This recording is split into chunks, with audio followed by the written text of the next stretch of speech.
Very well, welcome to Clan Live Fan TV. My name is Callie York. I have a very special guest with me tonight. The Clan legend is Matt Haywood. How you doing, Matt? All right? Doing good, Kelly. Yeah, thanks for having me. How are you doing? I'm good. I'm all right. Thank you very much. Just want to maybe have a wee chat initially about your days at Clan. 11 years at the Clan, 8 of these years at the Braehead Clan. You obviously joined right at the start. 3 years at the Glasgow Clan. So obviously you must have taken a lot of good memories over the years at the Clan. What are some of your favourite ones? Yeah, like you say, I was there from the start. So it was the whole, right from being there from the off to seeing it grow into what it became, what it is now is obviously something pretty special. And going, not really knowing what it's going to be and see it blossom into what it has become is great. And but I think I got to say my testimonial is number one. Yeah. Selfishly, but yeah, like to have somebody there from every year for the 10 years was pretty special. And I think we said at the time it was people. It maybe wasn't like the all-star team that everybody wants, but it was a team that like helped my career and helped shape my career all the way through. And I was thankful, and I was definitely thankful we got it in before that COVID came. So yeah, of course. I was going to say the other thing is obviously bringing the kids on, especially Charlie. She was only a few weeks old when I first brought her on, and obviously Maddie had to wait a little bit longer once COVID had gone away and stuff like that. Yeah. But having them on and bringing them round and seeing the smile and seeing them waving and everything, and all the fans being there and I really appreciating it was really special for me and Jenny. So, I mean, you've obviously played with a number of rosters and players over the years. I mean, is there any particular roster? You obviously have your probably favourite years, but any particular rosters that sort of stand out to you in terms of maybe camaraderie or anything like that? Yeah, like you say, like there's always the odd years where you have 2 or 3 that you get on really well with, and you make friends for life. But I think during that 2 periods, I think the team where we had all the big mutants, as they call them, that was fun. That was easy. That was an easy season to play because you knew nobody was going to try and. I mean, it says a lot when people are trying to fight Chris Frank instead of anybody else. You know what I mean? But yeah, that was good. I think the other one was around that Pete year when we had a few of obviously Pitty and Bex, and that came back. And they brought a few of Manchester guys with them, and just all round great bunch of guys, and it was fun. And it obviously coincides with when we were kind of doing well as a club. So I think that obviously winning helps. Obviously, when it helps, if you're not doing well, then it's obviously takes a toll on a group, and maybe you see different sides of people that you wouldn't see if you're winning. So obviously it does make a big difference, and yeah, I mean, like especially those Villa years, I think that's me and Jenny kind of first got together around then, so that was quite a tight knit group, and we've still got friends to this day. I mean, there was one story we went, not many people know this, but me and Jenny first, we weren't going out long, and we took Scott and Lauren Pitt to Aaron. Right. And well, I should have known it was going to be a bad trip because Lauren Pitt kept calling it Iran. So we went there and we took the dog, and as we got over there, a big storm came, and we got stranded over there. Right. And we went to we got on the bus to go to see the castle and everything like that, and the bus driver drove us up there, and then when he got up there he said, "Oh, by the way, castle's closed today because of the rain." And we were like, "Oh, thanks." We had to walk 2 miles back, try and find somewhere. All the ferries are closed, so we're panicking because we had practice the next day. Blah blah blah. We've got the dog, so we can't stay. Like, we're trying to find somewhere to stay. Oh, no. We end up getting this cute little cottage with like dressing gowns, bathrobes in there. So it was like a nice little romantic getaway for me and Pitty, and the wives were just there as well. And Finna ended up pushing practice back the next day so we could get back in time. Bless him. Yeah, that was fun. That was a good scene. We still talk about that to this day. It was pretty funny. Yeah, brilliant. Definitely some special memories there by the sounds of it. Yeah, I mean, I suppose coaches. I mean, you've played obviously a number of coaches, Matt, over the years. Obviously, you mentioned Finner there. Any kind of are they different styles that are do they use different techniques to get you guys going, or is that a pretty similar style in hockey? No, I think quite a few are different. I think the clan have had quite a few similar ones. Okay. Definitely, I would say the ones with the same mold were like Bruce, obviously the first year, Finner, where you could probably see that the way those two played. Pete and Fitzy were all kind of the same. They very emotional guys, and they really like you feed off their energy. You know what I mean? Like it's that's how they would coach, and obviously they were all very good coaches in their own right, tactically and stuff like that as well. But I think those four in particular, they were the ones that like you would run through a brick wall for them just because of how passionate they actually were and stuff. Yeah, I mean, I noticed, Matt, as a fan with Ryan Finnerty, obviously we don't know as fans what's going on behind the scenes, but see quite often if you took a bit of a hiding one night, the next night you came out absolutely bouncing. Is that coming off the coach? Is the coach telling you guys, right, let's sort things out today, or is it coming from you guys really? Because you can notice a difference. Generally, you didn't get two bad performances in a row. Yeah, I think that's a big combination of the two. I think obviously you take pride in winning, and especially if you get beat badly, you wanna. That's the good thing about hockey is you generally play the next day or a couple of days later, so you've got a chance to kind of rectify that mistake. And I mean, it's the best time to prove what you're made of when you go down 5, say if you lose 5-0 to Belfast or whatever, or Sheffield or where we have done it in the past, like. And then if you come up against a Nottingham who you shouldn't be beating in those days, like, and then you come and you put on performance and you win, and it makes people think, oh, this team's got a bit of character about them, and it does come from the coach, definitely. Yeah, and I think I remember Bruce the first year really stuck into my mind when he said that. He said two good teams never lose 2 in a row. Right. Yeah, and that's always stuck with me, and obviously. Finner and Bruce are very similar, and yeah, like you say, it's just I think it's a good pride thing. Like everyone's going to get beat, right? Everyone's going to get beat. It's just you can't go through life without losing. Like it's just how you respond to it, and I think that, especially those years, the people they brought in, obviously, it wasn't just good hockey players. They had really good characters as well, and take a lot of pride in what they were doing. So. I think, I would say a combination of the two, but it definitely feeds off the coach. Yeah, I mean, the season that we had, Chris Frank, Arson, the season we came close to winning the league. I mean, we were pretty close to, I think it was Edinburgh we went through to, and we lost through there. But that seemed a really close-knit group. You had quite a number of characters, I would say there. Is that right to say? Yeah, I think that takes me back to your first question. I think that's probably my favorite group of guys I had. Then we had Jonesy and Keith was captain, and was that the year we had Salts and Fitzy and everyone? Yeah, because it was just one of those years where everybody,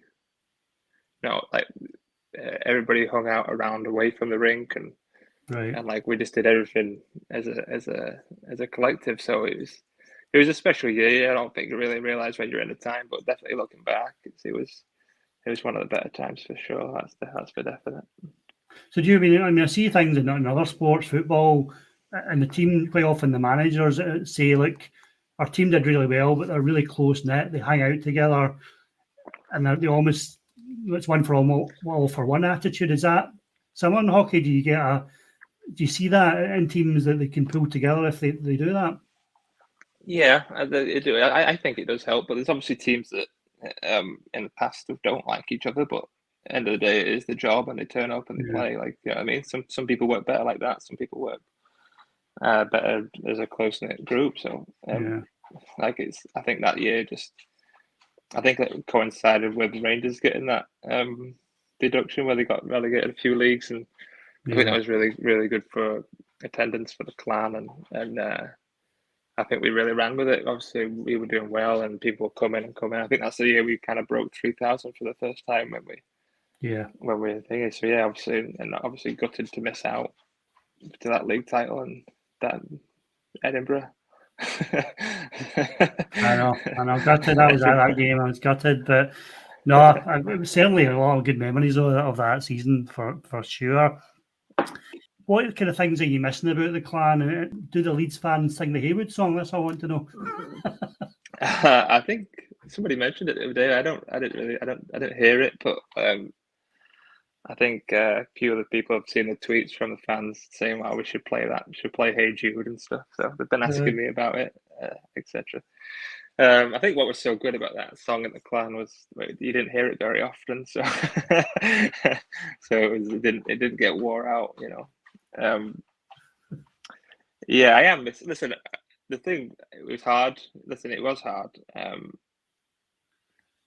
When we told Charlie, she was saying that like she burst into tears about Clangus and stuff. And obviously Leeds doesn't have a mascot that I could soften the deal with, but they do now, obviously, but they didn't at the time. Yeah, mainly the fans, mainly obviously the big thing. They were so accepting of obviously me and then Jenny and the kids. And I couldn't thank them enough, especially when they're at the games. And Jenny always used to tell me they used to stop and speak to her, and everyone was so happy to see the kids and stuff. And that's amazing for me to know that it's a home for people, and it's definitely a home. It was a home for my family, definitely. Yeah, definitely special times. I mean, you know, obviously we talk about the exit from the clan after 11 years there. I mean, what was your thoughts on the exit? Obviously, people would have seen your statement coming out. Yeah. I mean, how did you feel about that, and what's your thoughts on it? I mean, yeah. I mean, regarding that statement, I spoke honestly in that statement. Sometimes in life, you just got to have a bit of self-respect, and I did it for myself. I did it, I did it for my family. I did it for fans. Basically, I just wanted to know that I know the hardest part was not getting a goodbye. I think I'm not going to say like, listen, I understand if people want to go different directions, blah blah blah. I'm not issuing that. If that's what they wanted to do, that's what they wanted to do. That's absolutely fine. I just felt like I maybe deserved a slightly better way out, and it would have been nice to get a goodbye. Basically, I think that was the biggest heartbreak for me. So that was one of the reasons for my statement is I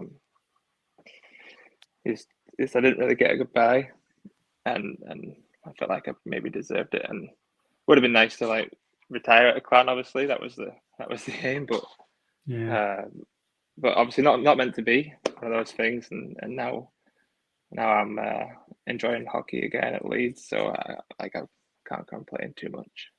Yeah, I mean, there was a lot of positivity and nice messages, Matt, on social media when you did leave. That must have made you feel good about, there was a lot of support there for you. Yeah, of course. Like I said, it was massive. I didn't see like when you say you put something on Twitter. A lot of times, if you're in a position, you get quite a few negative comments, but I didn't see any, which is amazing. Like I can't thank the fans enough for everything they've done over the 11, 12 years when I was there. And without fans, there isn't a club. You know what I mean? You're always like supportive and passionate and very welcoming. So I hope that like it gets back to that, especially with what's happened in the recent weeks and stuff. I really hope for the fans' sake that you get back to how it was and you guys feel comfortable going and it's a safe haven for everybody. How it should be. Get that hockey family back just for you guys.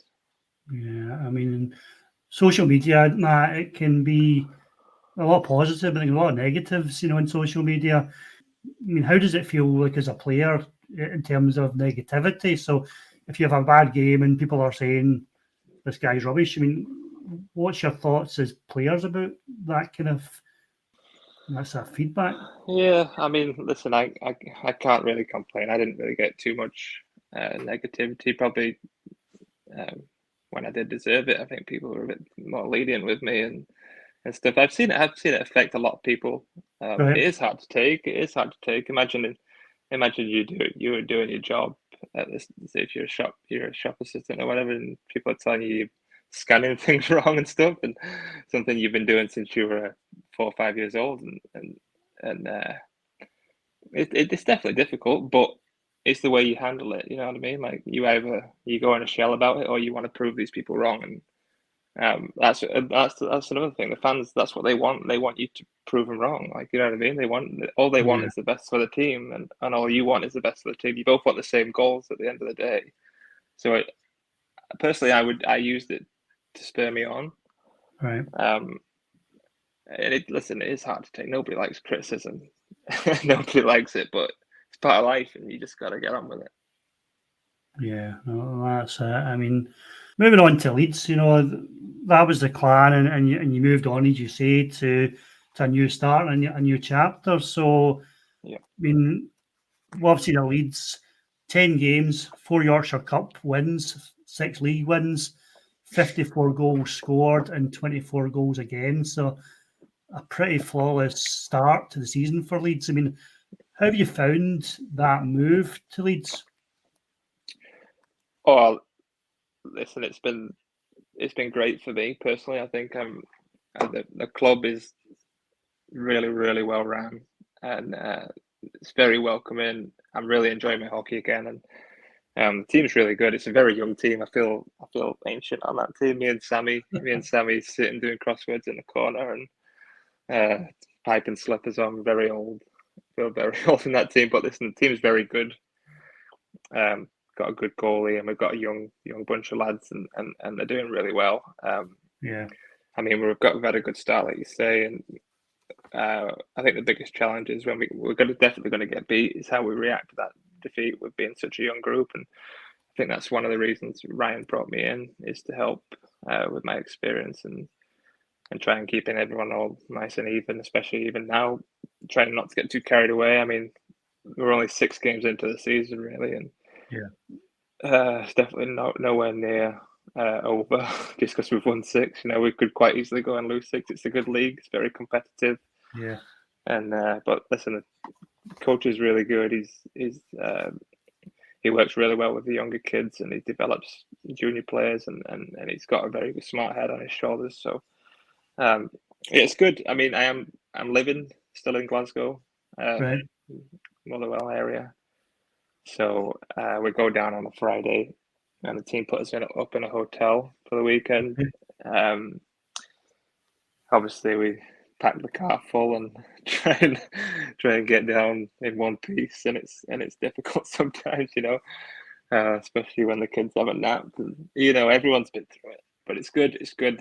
I couldn't thank them any more than what they're doing. They're allowing me to work up here during the week, and then I go down. Right. I'm still studying at uni. I've been studying for 3 years, so I'm in the middle, right in the thick of that. So it's all all go at the minute. But yeah, I could not be more supportive, and I'm very, very thankful for obviously for the opportunity, and hopefully I can repay it by getting a few points and giving my experience to some of the younger kids, help develop those guys. Yeah, I mean, I see you're scoring goals. I think the other week you had 4 assists to get man of the match, Matt. So it's good to see that you're getting recognition there. And I mean, in terms of the level, I mean, I'm not really sure of the level. I've not seen a game at that level. So compared to the IHL, what would you say is the differences between the leagues? I think the main difference would be two main differences would be structure. I think the Elite League's a lot more tactics based. Okay. I think it's more like there's a play for every scenario, whereas the league below can be quite individually skilled. It's more about taking people on and showing your skills off, sort of things. That sort of thing. And I think the other one is obviously depth. That league is only 2 imports down in that league. Right. So obviously that's a huge difference when you've got 14, 15 in the Elite League or whatever. So I think what you find is a lot of teams we've played this year have a really good first line, pretty good second line, and then the third line drops off. I think that's where we've been winning those games late in games, is we've got 3 good lines. You know what I mean? Yeah. Like we've got. So I think that's a big difference, big help. Speed wise, I would say it's pretty similar, but obviously it's not as fluid because of the systems sort of thing. Yeah. But definitely individual speed, individual skill is quite similar, but tactics wise it's slightly worse. But I think obviously tactically Leeds is actually really good. I think that's one of the reasons why we've had a good start, because the coach is very, very much on it. And I mean, there's some players on our team that could make the step up, whether it be they could make it up right now, they could make it up 5 years ago, 3 years ago, whatever. They could make up in 5 years' time when they feel ready. But they're absolutely good enough to come up. It's whether they get the opportunity to play at a team, not just come up and sit on the bench like everybody. They need to come up and play, you know. Yeah, that was going to be one of my questions was, did you feel the guys could step up? But looking at your roster, I mean, there's guys there, Sam Gospel, there's Kieran Brown, there's Cole Shudra. I noticed Zach Brooks, the Canadian guy, seems to be, every time I turn on Twitter, he's scoring goals. So, as you say, that there's probably guys there that could step up a level quite easily. Yeah, definitely. I mean, especially our imports could easily play Elite League. We've got one, Grant Cooper. I think he's scored 15 goals already this year. Maybe Cooper, I'm seeing that's coming up. Yeah, he's straight out the East Coast. Like he's probably a more decorative signing than quite a few of these Elite League teams have been getting, because a lot of them have been going down the college route and whatever. But he's very good. He works really hard. Plays an Elite League, not standard Elite League type of game, where it's very much structured and do your job and blah blah blah. Whereas, like especially Kieran, obviously Cole has played for MK, he's played for Sheffield, blah blah blah. He knows the league. Everyone kind of knows him. He can obviously play in the league. Everyone knows that. But Kieran needs to get a chance to play. He can't come up and be a fourth line, get 3 minutes a night type of player. He's got some skill that I haven't seen for a long time. You know what I mean? Like Scott Pitt level skills. Is that right? Maybe tough to say, but if he has a coach who will come and nurture him and maybe like coach him through maybe the defensive side, just not I'm not saying it's bad in defense. What I'm saying is make sure like he can be reliable, and then he can be that top 6 forward. Then he can be like power play. Like he could be the new. He's definitely got the capabilities of being a top 6 forward in the Elite League. Absolutely, definitely, 100%. And obviously we've got Gospel. Played for Panthers for a while. Pretty sure he played for. Did he not play for Sheffield that one year when they beat Nottingham? Yeah. When they came back from 4-0 down or something to beat. I think he played for them. Yeah, he's a really good goalie. I would compare him to Tommy Murdy, if anyone knows Tommy Murdy's back up for Cardiff. I'd compare him to him. He's one of the better goalies in this league, and I think Jordan's proven he's one of the better goalies in our league as well. So it's good to see. Yeah, I saw Jordan was backing up Sheffield just the other night. Yeah. I mean, it must be strange coming up against different players, though. I noticed that your brother was finding it difficult to keep up with you, and he was having to trip you up in one of the games there. So how does it feel playing against your brother? Do you chirp each other during the game? Well, that was the first time I've ever played against him in that game. So, yeah, I mean, it's been a running joke.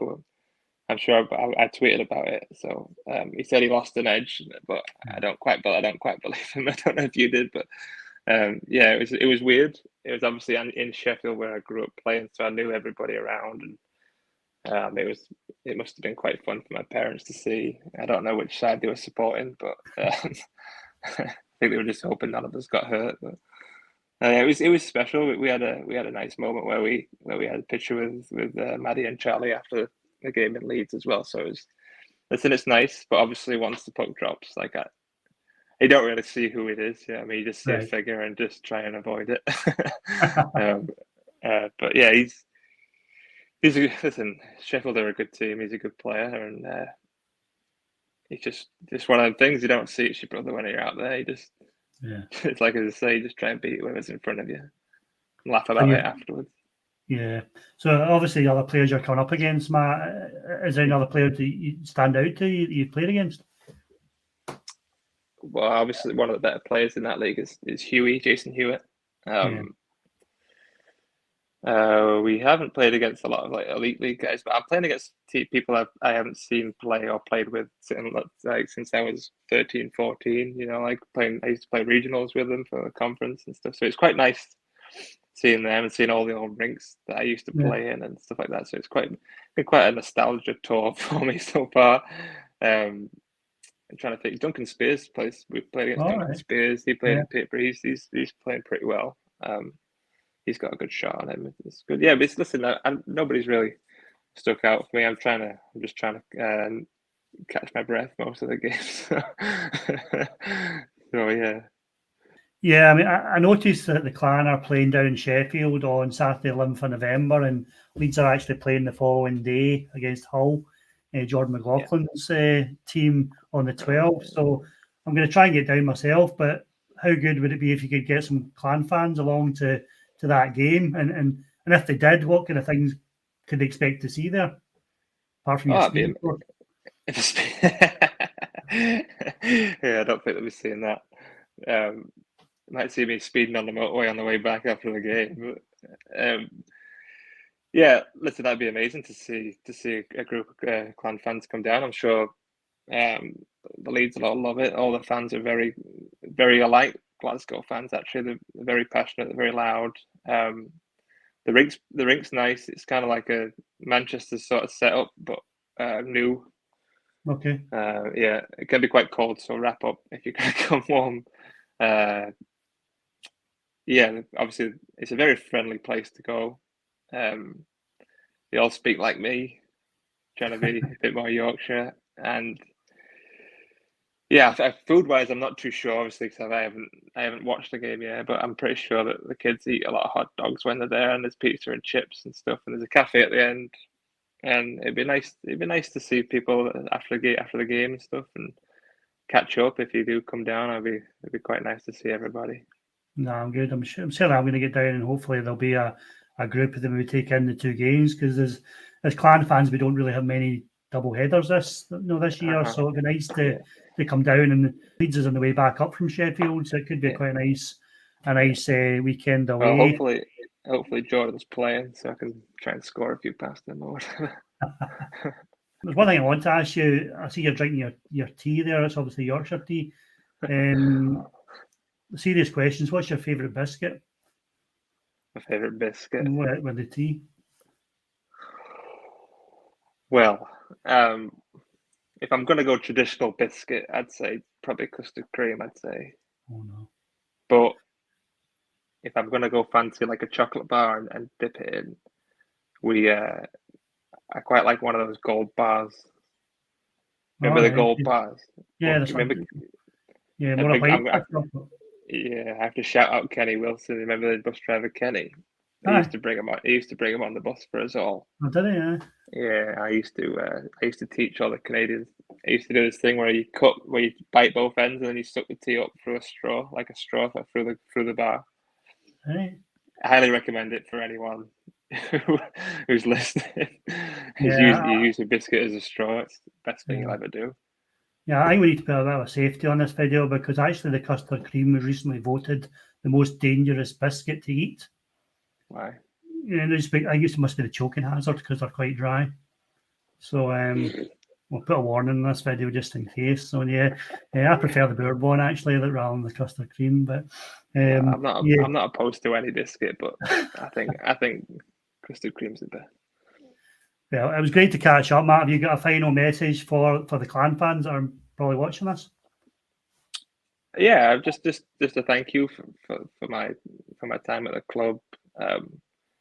Obviously seeing me grow from a spotty little 18, 19-year-old and shaving a heart on my chest because I wasn't muscly enough like every other guy doing the way to the service and stuff, to embracing Jenny and the kids and everyone at the game. So I couldn't be more thankful of my time there, just purely because of you fans and how you guys accepted me. And like I said earlier, I hope things get back to the way you deserve them to be. I really appreciate it, Matt. It was great to catch up, and I'll catch up with you at the Leeds game in November. Take care, mate. Yeah, thanks, mate. All the best. Thank you. Bye-bye. Yeah, bye.